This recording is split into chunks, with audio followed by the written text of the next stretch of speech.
আমাদের ছেলের জীবনটা নষ্ট করে তোমার মন ভরেনি। আজকে আমার মেয়ের আগ সন্ধ্যায়, আমি চাই না তুমি কোনো রকম ঝামেলা করো। প্লিজ তুমি চলে যাও। মামি, এভাবে বলবেন না প্লিজ। তো কিভাবে কথা বলবো? আমি এদেরকে খুব ভালো করে চিনি। এসব বিদেশিরা মানুষের মন নিয়ে শুধু খেলতে জানে। তুমি প্লিজ যাও। তুমি কি আমার কথা বুঝতে পারছো না, না শুনতে পাচ্ছ না, কোনটা?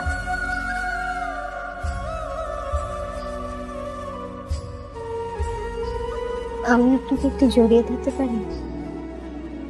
কি?